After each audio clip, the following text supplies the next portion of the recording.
welcome to the Meeple Syrup Show, where designers discuss design. We're on episode 49. I'm not actually sure that's what episode we're on, but I think we're something close to that at least. And this episode is a big deal because it is the Publishers Strike Back. And not only do we have, as our third host, a designer, but also a publisher. So welcome, Jon Gilmour. Thanks for having me on tonight.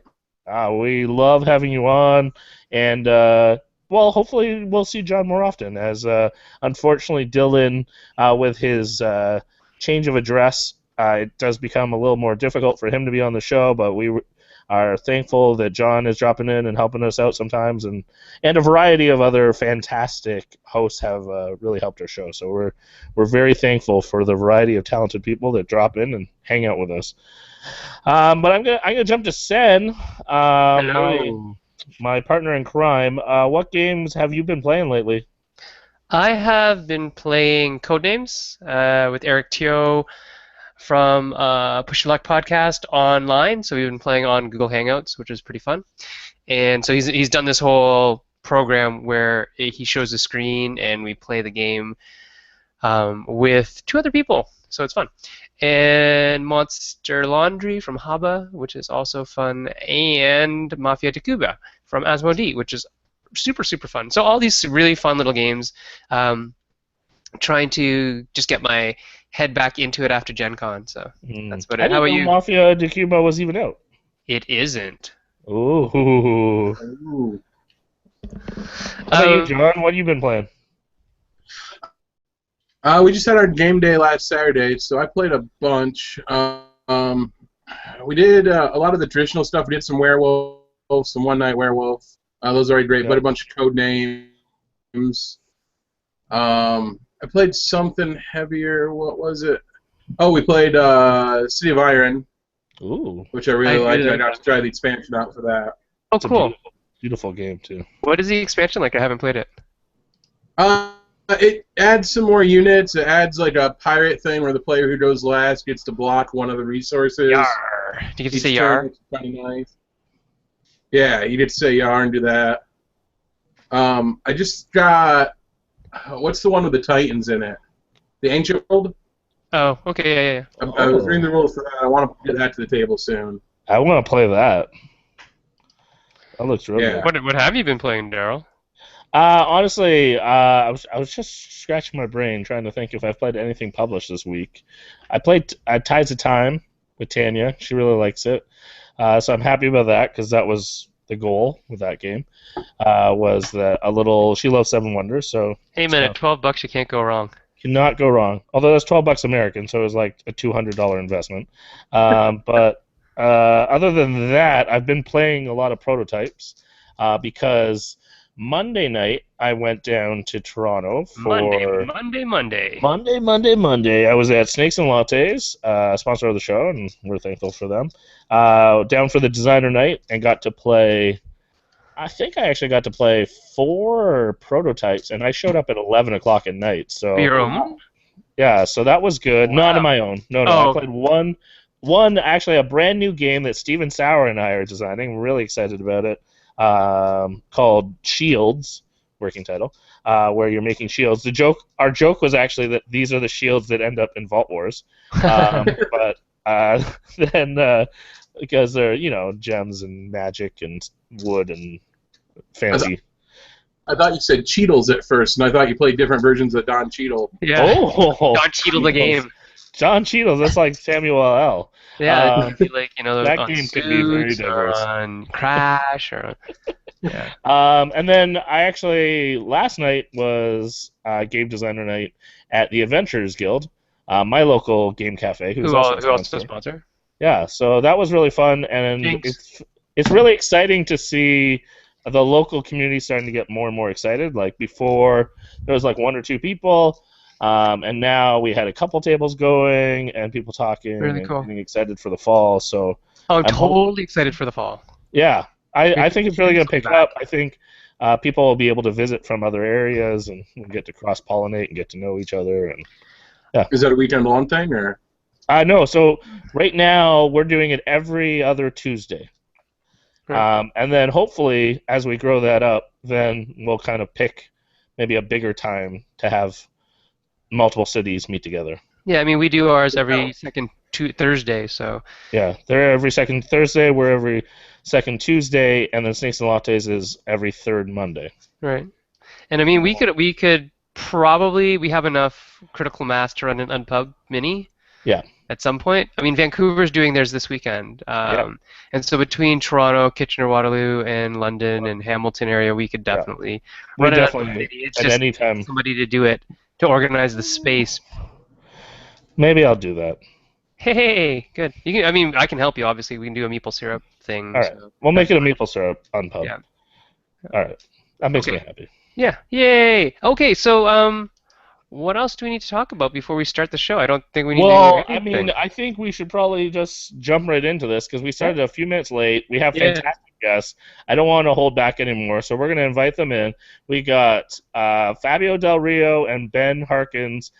Fabio is with CSE Games, and Ben is with Floodgate Games. You can see a variety of their games on my shelf. Ta-da! And we are going to chat about game design because not only are they publishers, but they're designers, and pick their brains about what it's like to be, quote unquote, a smaller publisher. How does that work? How do you compete with the big boys? How do you find games? How do you design games? How do you develop games? What games are you looking for? All those kind of things. So we're going to cover a variety of topics because we know a majority of our viewers, not all, but a majority of our viewers are designers or people that are thinking about getting into design. Right. And so we want to kind of ask some of the questions that they would be wondering. So Yeah. with that said, Sen, why don't you start us off?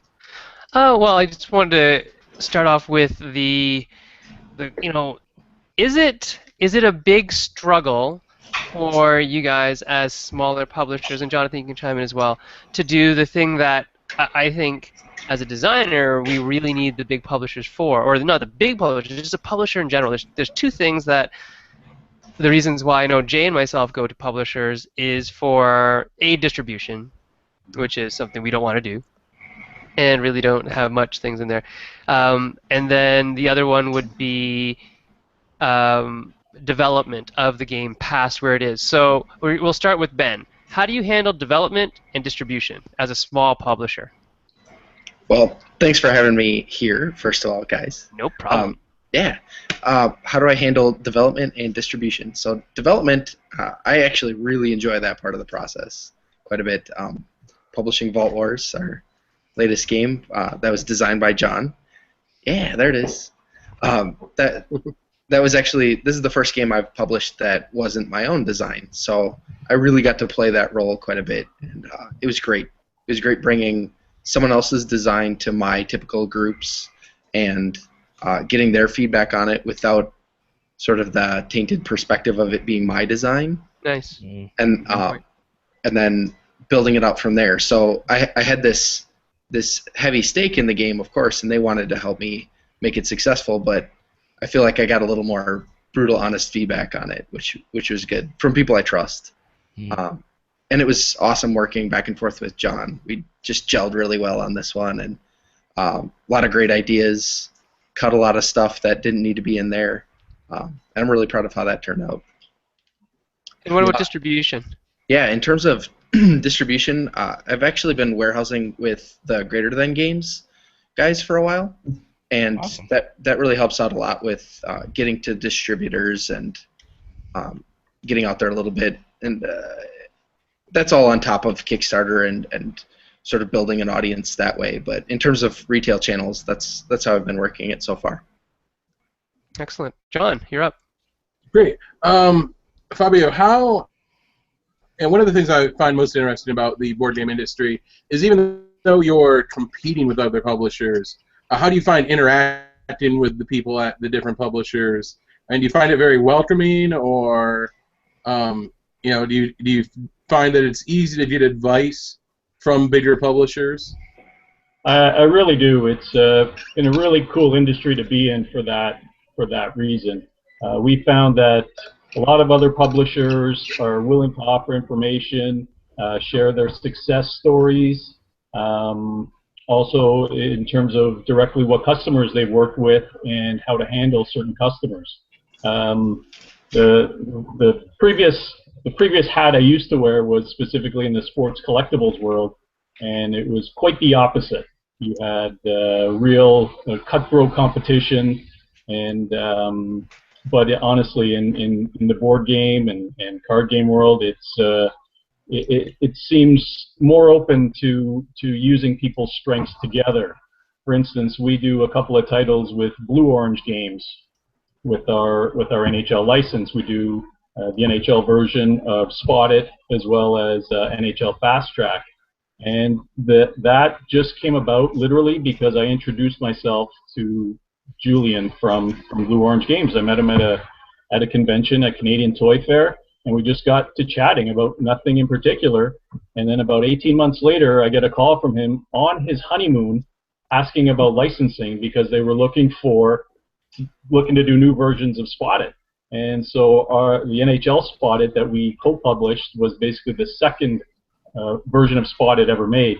And honestly, that's a perfect example of how publishers are willing to work together, and they kind of they acknowledge strengths of fellow publishers, and in that example, it's been a real good fit. Awesome.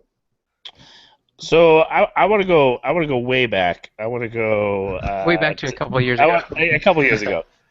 Old school here. Maybe travel back in time a little bit. Travel, a little legacy here. But I'm curious. You started with a game that you designed. You mentioned, most recently you worked with Jon. But what got you into designing games? What's the backstory there? How did you start designing, and then why did you decide to publish it? Yeah, so I've been playing games my whole life, and got more and more into Euro-style gaming and everything over the past maybe 7 or so years. And we were playing all sorts of titles, and I kind of realized that I didn't feel like there was a super strong game with a time travel theme. And since I had always had a hobby of designing games, I thought, I'm going to take a stab at that. And so I just kind of went back after a game night and jotted some things down, and it kind of turned into a game. Played it with some friends, worked on it, and then it really seemed like a game, and it was working, and people were having fun. And from there, I think one of my good friends in my game group, after we played through once, he said, "I think you really have something here." So that was kind of like the inspiration to say, okay, I'm gonna take this and try to publish it. And honestly, I didn't know much about publishing games at the moment. I just thought, hey, I have a vision for this thing, and I want to make it what I want it to be, and I didn't want to make a big ordeal out of it, trying to find a publisher and all that. So I actually just kind of started it expecting to make a few like handmade copies for friends and stuff. Yeah, there's the old Kickstarter page, and I was really jazzed about the idea of using Kickstarter. So it was this kind of perfect alignment of absolutely the timing and what you're doing. Absolutely, I'm sure we'll come back to Kickstarter. Because that's a whole nother big topic. But Sen, you have a question from the audience. I do. Dave Tomes asks you, Sir Fabio, what are one or two of the biggest challenges you face in the publishing and development process? Well, development. The key to development is just constantly playtesting. Just that. The grunt work that you got to put in, even when you think the game is ready, you got to get involved and play with all kinds of different people. It's easy to go to kind of the same groups of testers and get feedback from one point of view, but we really try to cover a full gamut of different types of people that we think will enjoy the game. But honestly, a lot of it is just the straight man hours of playtesting and playtesting and playtesting, and I'll honestly never fully admit to how much I play certain games, because people would wonder when I sleep. But it is one of the more enjoyable parts as well. It can lead to some late night arguments that Daryl might attest to at Gen Con. I don't know what you're talking about. No idea what you're talking about at all. And it's But, funny because you're definitely one of the publishers that is up the latest with the designers. It's pretty funny. That was pretty fun. Yeah, it was great hanging with you guys at Gen Con, and but I find it's a very important thing, for us as a publisher to really get the first-hand perspective of how a consumer enjoys the game, what they get stuck on, and really just keep working at it right till the very end. And it is a real challenge because in a way the game is never done, and I think that's a good way to look at it. You get to a point where you're really happy, but we're not always fully locked into every single concept of the game. We're always open to looking at new avenues of the game. So that's on the development side. In terms of as a publisher, distribution is one of the biggest things that you can offer to a designer, and it's a constant challenge between warehousing and meeting with customers and doing demos, and that it's a whole other part of the business that isn't always in your control. It's not always the best product gets its shot on the shelf. Usually there's a lot of other things involved, and it's being able to roll with the punches, stick with a product. Sometimes it takes a little while for a product to have its day. And being a smaller publisher, we can be flexible and stay with the product and give it a chance to grow, because there's so many stories of games that weren't big hits right away, but they stuck with it. It stayed in print and it became a big hit. So yeah, those are two elements of our business that take up a lot of our time for sure. Very good. Ben, do you generally have a business plan written out to help guide your growth as a publisher, or is it more of just try to lay back, find a game, and then publish it? And that question's from Dave Thomas. Yeah, that's a great question, and something I've been personally formalizing a little more, especially in the last year. I think previous to this year, it was far more laid back, but now I kind of have a plan in place for what I want to publish when, and previously it was kind of thinking about the pace of about one game a year, and now I'm looking to ramp that up, so now I have to think about timing and how they compare to each other, timing-wise and whatnot there. In terms of a business plan, I haven't built anything formal, but I definitely think a lot about how I want to go about getting my games in people's hands and promotion and such. Absolutely. Now that you got somebody shoving games at you all the time. Yeah. I have a lot to consider now. It's great. I'm gonna actually use another audience question. Great chatter, by the way, going on the YouTube, and encourage. We realize it's late at night, and so some people will listen to this later. But if you do stay up, I really encourage you to also watch and interact on the YouTube channel. There's some really great discussion and ideas, and people answering each other's questions there, and just some great designers that just talk on that feed. Yeah, so we're really thankful for the designers and friends that do hang out there and ask questions, and also just join the chat there. And so this one's actually from Brian Lewis, and so I'm going to ask this question to Fabio. Brian asked, how important is graphic design when a prototype is submitted? It's not huge. I think as a good product developer, you need to see through the design. You need to find the magic of the game and have a picture in your head of how it can look. I mean, you got to get to a certain level to at least get it to a point where you can at least paint a picture of the theme. But in terms of graphic design, I think functionality is important, but I think the real art to product development is seeing through a design, whether it could be a crude, very elementary Photoshop skills, but if you can picture what it can be, I think that's exciting. And basically, to answer the question, I think it depends on the publisher, but it might be good to offer other artwork on how you want the game to look. Because obviously, to have a finished prototype with top-notch art is very expensive, and when you put in that kind of money to make wholesale changes can be real difficult for the designer. But yeah, it should be in a nutshell presentable. And if it's a game that has a little magic to it, the publisher will know how it should look and where it needs to go. Good. Let's roll with that for Ben as well. Ben, what's your take on graphic design versus illustration, readability, icons? What do you want to see when a game comes to you?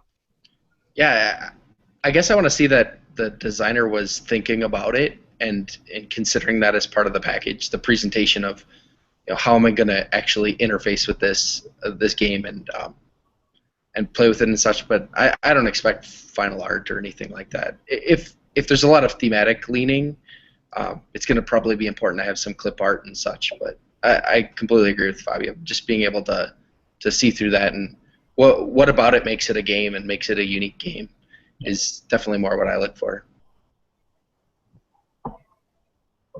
And John's graphic design is terrible, by the way, if you need to know. It's horrible. I agree. Awesome. I was just gonna say the first version of Fantasy Baseball. I don't even know what that was. we literally had blank cards. We had all the iconography and stats, and then we're like, picture here. Yeah. And then we had one picture that we're like, here's an example of a wizard swinging his staff like a baseball bat. I think I sent this card to people. This is what they have to go and imagine what's going to be in there. It could be anything. It could be anything. Yeah, I think the last time I showed a game to Ben, it was just like handwritten cards. I was like, here, this is what you get. Yeah, I like that. Oh, I was just going to say, I actually kind of like when something's really stripped down. In my mind, it shows that there's passion for the essence of the game and not getting hung up on trying to make a final product. Mm-hmm.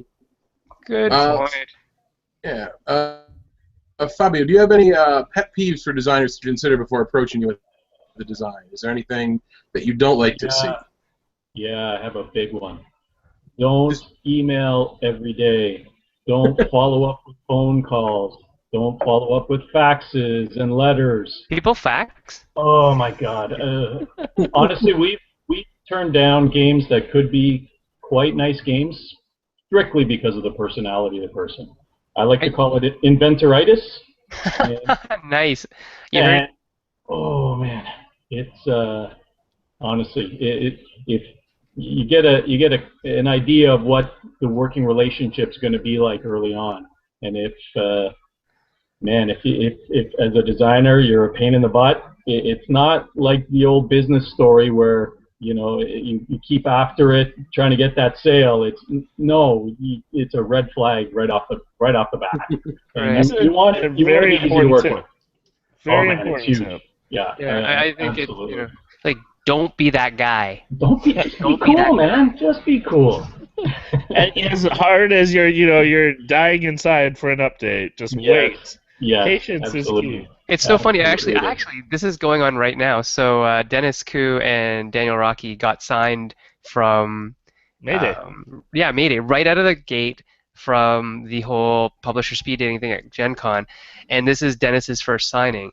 And he's emailing me like every hour on the hour. It's like, they haven't emailed me back yet. They haven't. Should I be expecting something? How is this what it's always like? And he's just like freaking, and I guess the jaded old war horses that some of us are like, yeah, this is just the business, man. Yeah. And I mean, all I want is open line of communication that I feel safe, that I can email you whenever, and if I know that, then I won't email you almost ever. Yeah. Exactly. If I know you're going to talk to me when you need it, and I can talk to you when I need it, we're good to go. It's kind of like getting to know a girl for the first time, right? You don't want to keep calling her and texting her and all that, then she won't be interested. You got to step back and play cool a little bit. You can tell Fabio's the kind of guy that got all the girls. Got all the girls. Smooth. We're here to talk about sports today, right? Isn't that Wait. For sure. Watch you never talk to publishers.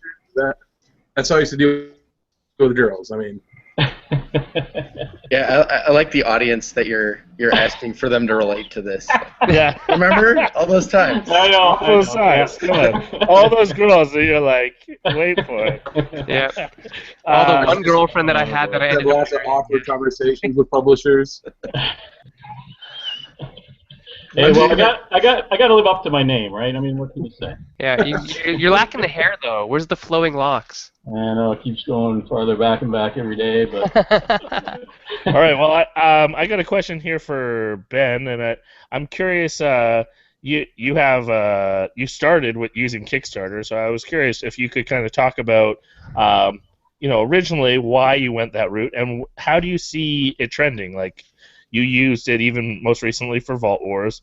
Do you see that continuing to be a strong tool? How are you seeing kind of using Kickstarter changing? All that kind of good stuff. What are you seeing? Yeah, I really enjoyed using Kickstarter every time. Actually, it's been pretty great. It was honestly a lot easier in 2012 when I did Legacy. I mean, you didn't even really realize how easy it was compared to how it is now. There's just so many games all the time, so many game projects, and they're fantastic. I mean, these projects are top-notch presentation and full art and really great video and everything. So I think the bar is really high now to have a really presentable Kickstarter campaign. And then the expectation of communication is for me, it's actually been, I want to say, lower. Like, I don't feel like I've communicated any differently from project to project, but I've gotten so many compliments recently about how well I'm communicating, whereas previously that was almost, yeah, I almost had people on the fence about, hey, you're not communicating quite enough, and it's been about the same. So I think like the bar, you just give them the credit for it. Yeah, it's weird. But no, in terms of it being something to use going forward, I would definitely consider it, especially for games with more components, bigger box games. I think doing something smaller might be a little tough. It's kind of tough to rally around smaller box games, it seems, but that's totally a guess. I haven't actually done it yet, so we'll see. I want to keep following up with this question because you mentioned that you have to have a really, good-looking campaign.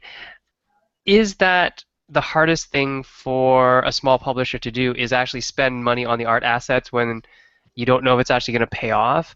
And also, do you value the artistic, the visual impression more than the actual gameplay? I know you don't, but that's what it seems to me, that a lot of Kickstarter campaigns spend all the money on their video, on their box design, their wet box, on the renders, on these things that actually have nothing to freaking do with the game.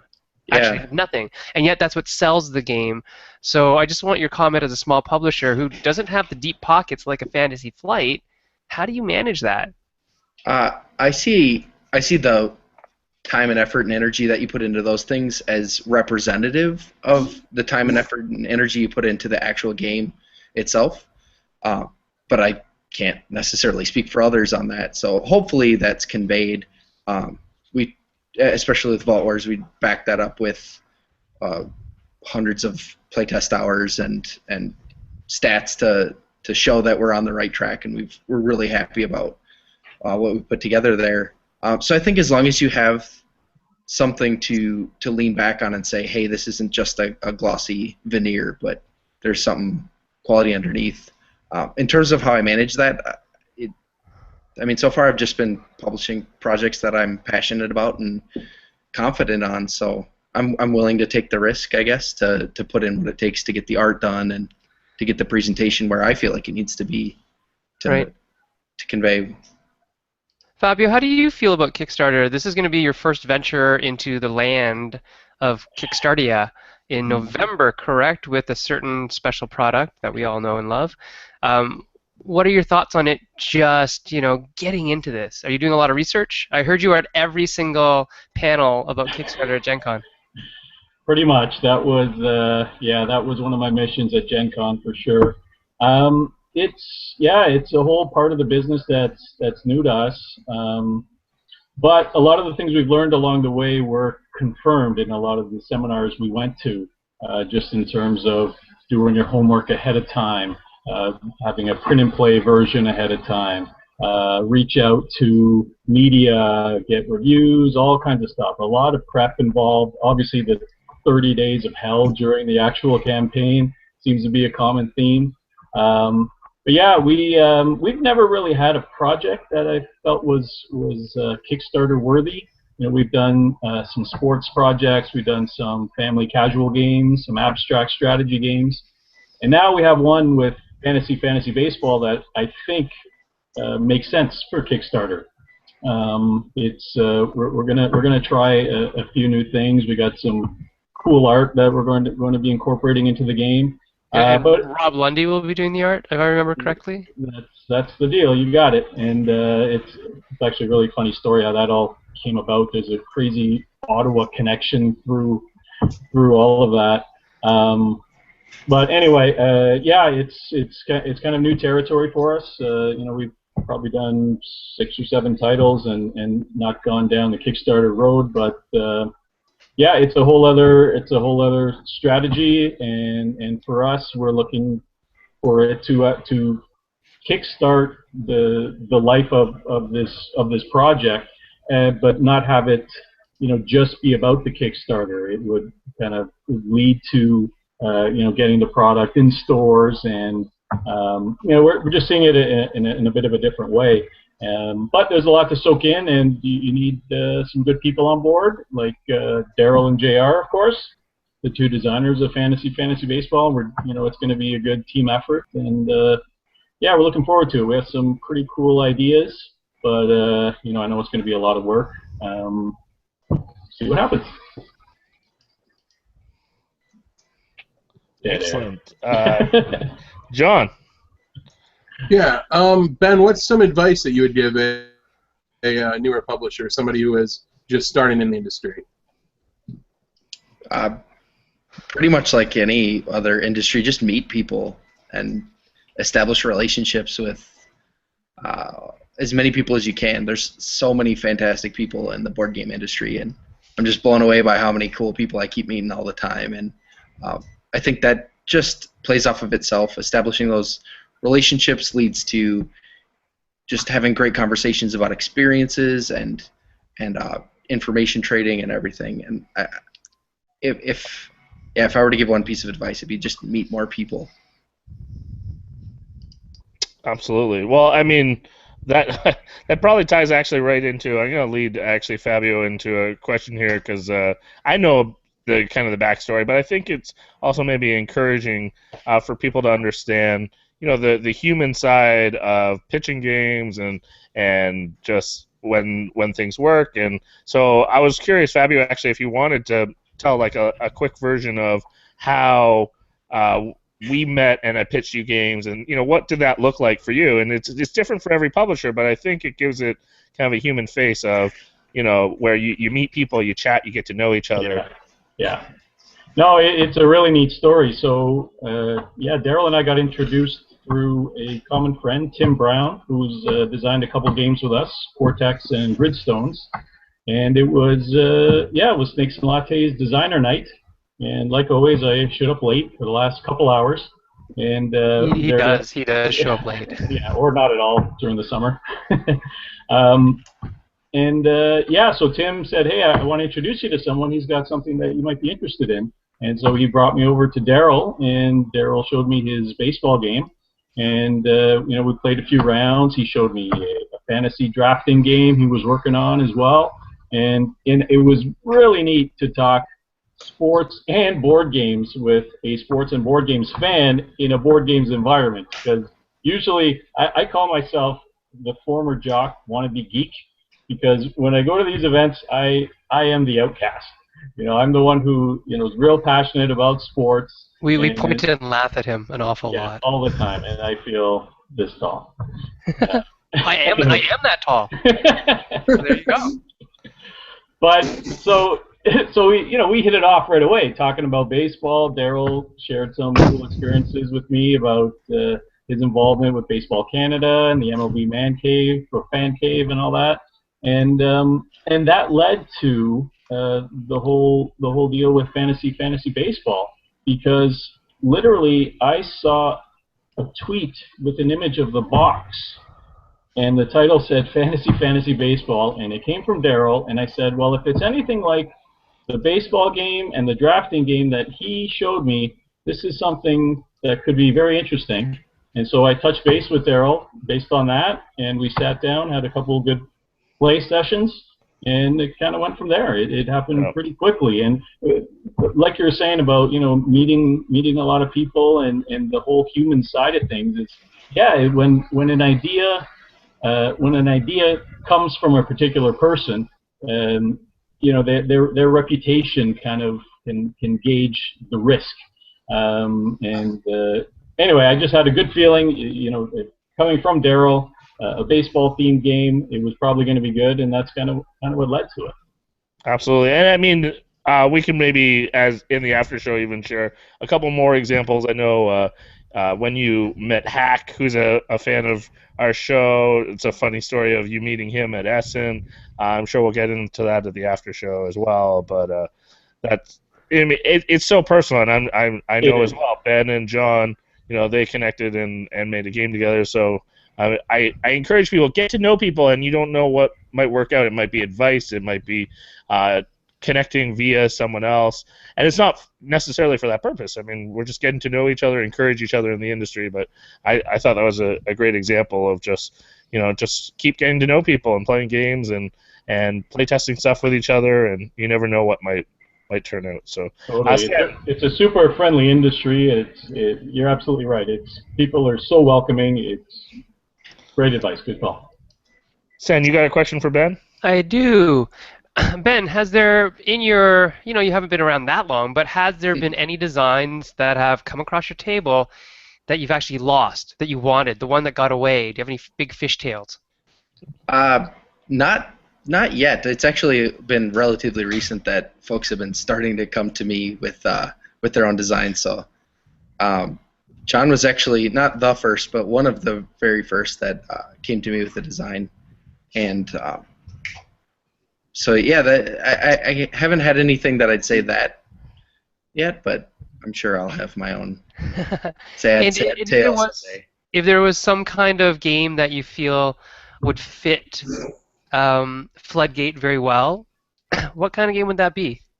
I try to publish highly thematic games that have the theme tightly integrated with the mechanics. That's a really important piece to me. That the escapism part of the game is really well ingrained in what you're doing, but the choices matter, and it still has a lot of strategic layering to it. And I think anything that can facilitate a good social experience is really a big portion of it too. But if I were to say, like, what's the sweet spot, it's that tight-knit marriage of theme and mechanics.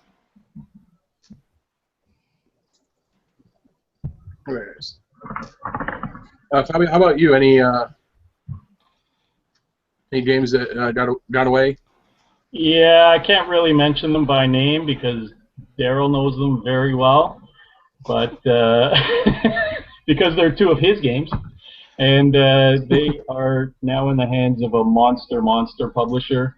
And I think if I had jumped on them on the spot, we could be able to do them, but those were two in particular that my spidey senses were tingling. And anyway, I hope it all works well for Daryl, because those two that I saw I thought were pretty awesome. Woo! Very nice. You're up, Daryl? Yeah, well, I guess I'll bounce back actually to Ben. I'm curious, just kind of going along the lines of, you mentioned before, you haven't had a lot of submissions yet, and you're still looking for games with that type theme, that really a fun, engaging experience. What would be some good ways moving forward? I know before we started, you mentioned you were going to be at Protospiel. in the new year. But what are some good ways that designers could show you their designs? And like, what's the best way that you'd like to see stuff? Like, are you someone that likes to see them at conventions? Do you want to see stuff in between? Do you want a sell sheet? Do you want to see a video? Like, what are some practical ways that designers can show you a game they think is a good fit for Floodgate? Yeah, that's good. At conventions, it's good to know ahead of time that someone wants to meet up. One of the worst things is just someone dropping in and saying, "Hey, I've got a great design I want to show you," and you're trying to help demo games at the moment, and it's just a terrible, terrible time to do that. So, if it is going to be at a convention, knowing ahead of time is invaluable. Oh, go ahead. I was just going to jump in on that. If a designer is ever wanting to pitch to a publisher at a trade show, make sure to either book a time ahead or make an appointment later, because as you know, at the shows, the publisher has a lot invested at the show. They're expecting to make sales there, and and you guys know. I mean, Stan, you are the Zen master of teaching designers how to approach publishers, and that's the right thing to do. You don't want to show your game right on the spot. You want to ask permission or set a time later, because those few days at big shows like Gen Con and Origins, the publishers there, they're there to promote the product, show what's current, and of course having new products in the pipeline is very important. But when you're at the show, a lot of the focus is for what they're showing to consumers right there. Right. So on that note, Fabio, have you been pitched any games in like a weird way or awkward ways that you've had to say, talk to me later? In an awkward way. Other than just, I mean, there's been plenty of awkward pitches that you can tell. The one thing that's tough is the audience feels as comfortable as the pitcher. So if you're pitching a game and you're just kind of you've rehearsed it but it's not natural, the audience is going to get distracted. We're more worried about the how nervous you are instead of actually being able to dive right into the game. It's almost like being on America's Got Talent or something like that, right? I thought you were going to mention dating a game. I did too. I was like, this whole thing's starting into a dating episode. What have I done? Well, the one that got away. That's you, Daryl. Publisher speed dating. It's all about dating. Yeah. Honestly, just you know what? It comes with time, though. Just putting yourself out there, having lousy pitches. That's okay. Do it again. Pitch it again. Even us being at trade shows, when we have a new game, the first time we demo the game, it's usually not that smooth. We got to get it out of 50, 100 times before it really clicks, and that those have probably been the most awkward situations. I would say, just people not being comfortable with the pitch. Other than we've actually been pitched horrible games, but that's a whole other story. Yeah, I've been pitched multiple like abstract chess variants, and like if you're going to pitch to a publisher, at least understand a little bit about what kind of games they publish, and know that you're at least a 20% fit before you even think about 100%. It's like Monopoly, but with 2 jails. Two jails. Right. John, you got a question from the audience, I think? Yeah, let's see. Ben, how do you feel about, this is from Brian Lewis, people submitting the same title to multiple publishers at the same time? Honestly, I think I would defer back to the previous Meeple Syrup show that they addressed that really well. And we did? Oh, right. Aw, thanks, You man. watched their show? Really, it's about working out the right relationship for the designer and the publisher, and right of first refusal is a good thing to talk about and a good setup. But just make sure you're transparent about your expectations and what's going on. I think that was one of your guys' emphases, is just communicate don't make it a shocker to anybody what's going on. Absolutely. Yeah, no, we really did try to emphasize that. So thanks for encouraging that as well. Yeah. Ben's picking up what we're putting down. Oh yeah. Nice. I'm gonna go back to Fabio. I'm curious. From a publisher standpoint, one of the difficult things I'm sure is to have a voice in such a saturated, noisy market. How do you try to get games noticed? Excellent question. From marketing to contests to networking with buyers to getting into stores. What do you do? Yeah, the biggest thing is basically to have a slightly different angle, a slightly different approach. We started in this business strictly doing sports product. We designed a card-based NHL hockey game. We had a football game, and we kind of quickly got known as these guys that do sports games. And we did other licensed products as well, and that was kind of our angle. Every year, especially in Canada, there's always new hockey games, but there hadn't really been many that had lasted more than a season or two. And you want to have, I guess, a voice. It's almost like your Twitter feed, right? You develop a voice after a certain amount of time. And you just got to kind of understand your strengths. And, for us, we're very much into casual games with good depth to them. And, with very much family-friendly type games, but also good on the educational side. So I think it's just as long as you have a reasonable idea of who you are and what type of games you publish, that helps guide you to your customer base. We typically like to have games that you can fully explain in 60 seconds or less, and that'll take you 95% of the way. But sticking with kind of development rules like that, I think helps to identify your voice as a publisher, and having games that fit that, will help when you're pitching to customers. And the most important thing when you're pitching to customers is to explain why your game is good for their customer base. So why someone who comes into the shop, if it's a store in Canada like Mastermind Toys, you guys had Tanya on a few weeks ago, and that's one of the great chains across Canada. And they want to know, why is mom and dad going to pick up your game? What is it that makes it special?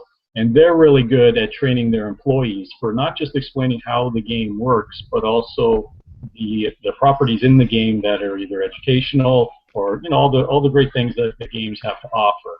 So yeah, typically I would just say having kind of a voice of what kind of games you publish and what qualities are in the game will really help in getting your game in stores. Great.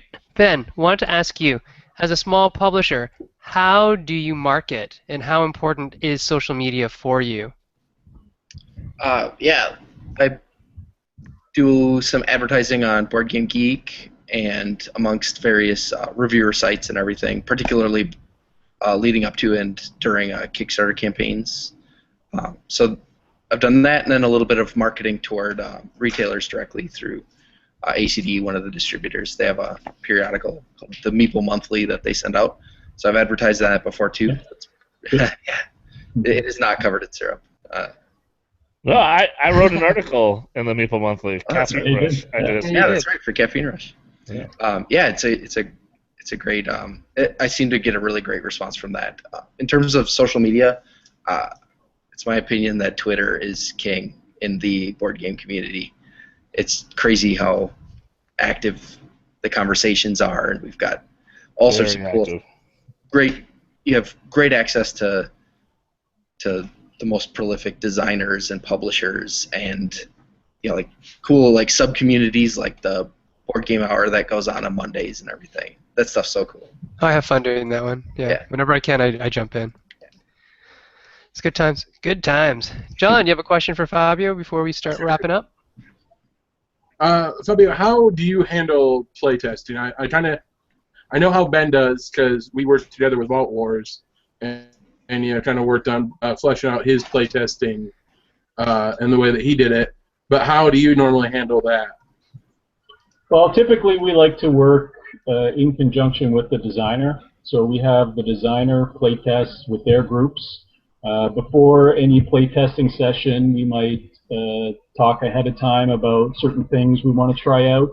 And then, so the designer will go with their group. We have our groups of people that we play with, whether it's families, gamers, and basically we want to go to a playtesting session with some results that we want to get out of it, specific things we want to try out.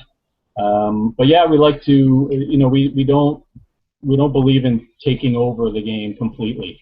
When you work with designers that don't have inventoritis, they're very open to trying new things and exploring other areas where the game can go.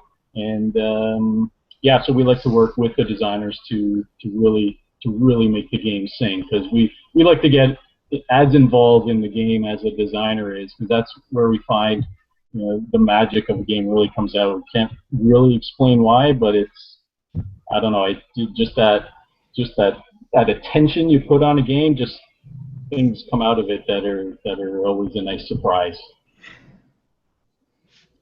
All right, well, Ben, I got to jump in with this question. Our time is running out, and I have to bring this up because it maybe is the sexiest money in a game I have seen. But I have, and I'm very proud of having a deluxe version of Vault Wars. I was thankful to get to do some playtesting of it, but once it was finally out, I knew I had to get one of these, and I'm going to actually... Wow, he's moving the camera. This means moving the it's a big camera deal. for this It's a big money. deal. Check this money out. Bling. I mean, you can hear it. It's good sound. That's like almost legal tender. It is. I feel like it's better than our legal tender. It might actually be worth more than Canadian dollars. Right? Yeah. But I gotta ask, like, when it comes to components and art, your games are always beautiful and well done. How do you manage all that? Like, yeah, tell us a little bit about kind of your art sensibility and why there's always just like a great care to detail there. Yeah, I really believe that board gaming is more than just the mechanics, more than just the game itself. It should be an experience, and it should be everything about the game, the box, the pieces, the gameplay. Everything should be immersing you in the game world and everything. So I really try to take my time and pay attention to those details, and I'm fortunate enough to be working with people who I feel put equivalent level of care and detail into their aspects. I work with Peter Walken for graphic design, and he just he gets me. He just he always knows what I'm going for, and really ties it together well. And for Vault Wars, Kelly McClellan was the primary illustrator. She carried over from Epic Resort to really tie that thematic world together and everything too. So, and yeah, she just nails it, and she's so fast. It's nuts. Awesome. Well, Sen, I Yes. think it's that time. I think we need to get into our last. It is. All right. Other than not being that guy, Fabio, what is one piece of advice? Actually, you know what, let's flip this a little bit, because a lot of designers out there now are also going into self-publishing. What is one piece of advice that you would have to give somebody who is thinking of becoming a first-time publisher? Go. Well, honestly, as a first-time publisher, I think you want to put a lot of your time into that first product, have a really good idea of where it's going to go in terms of customer base. Obviously, Kickstarter is a big thing. If you have 500 to 1,000 backers on a first campaign, you have a good idea of, obviously where those are going to go, but it allows you to build inventory to then explore other retail avenues. And I think as a publisher, that's what you want to do. You want to build your retail customer base, but have a real good idea of where you think your product can sell. Don't just produce something and hope it's going to work. I've heard so many horror stories of designers spending thousands and thousands of dollars on a big print run and realizing that there's a problem with the game itself, or there's no response to the game. I mean, it's not the most unique bit of advice, but you want to have a good idea of where your product's going to go, and have a good idea that customers will want to play it. Yeah. Ben, and one final question. Any advice for publishers that are just starting up, finding and working with distribution or distributors? Oh gosh, I think you run into a lot of the same stuff. Like how do you find the right market, and how do you sell your games, pitch them to show them how effective they'll be for their target customers. Good sell sheets is going to go a long way, and then again, establishing relationships and being able to have that pitch, that hook behind your games is going to be real important. Great. Well, again, I want to thank both Ben and Fabio for being on the show and being great supporters of our show. We really do appreciate your support and just all the advice you are giving out on this episode. We really appreciate it. And also not just being publishers, but designers, and talking about design and letting us know from your experience. So we really appreciate that. I also want to give a plug for next week. We have a really fantastic episode lined up with Sarah and Brad Quinn, Jesse Wright, and co-host Stephanie Straw. And we're going to be talking about storytelling games, which I know is something Jon is passionate as well. Infectious play. I wouldn't be surprised if we talk a little infectious play and some storytelling, even during the after show tonight. But I want to give a plug for that for next week. And really talking about RPGs, like that board game relationship of RPGs and board games and storytelling, and how there seems to be this beautiful merge that's growing more and more common in games. And then the week after that, we actually have Isaac Vega booked, and we have Brittany Bowe, and we're still waiting on, there's a chance that it'll work out that Paul Peterson will also be on the show, and we'll be talking about card games with, obviously, Isaac's big hit of Ashes Out, and Paul with many great titles like Smash Up and Guillotine and many other card games that he's designed. So hopefully that'll work out, and we're really getting close also to our 1-year anniversary, so we just again want to thank all our sponsors for that, and don't be surprised if we give a bunch of shout outs to our supporters at our 1-year anniversary show, and we have some fun guests, cameos that we're going to have lined up for that. So thanks again, keep making great games. We look forward to seeing what you're designing. Have a good week. Sounds good.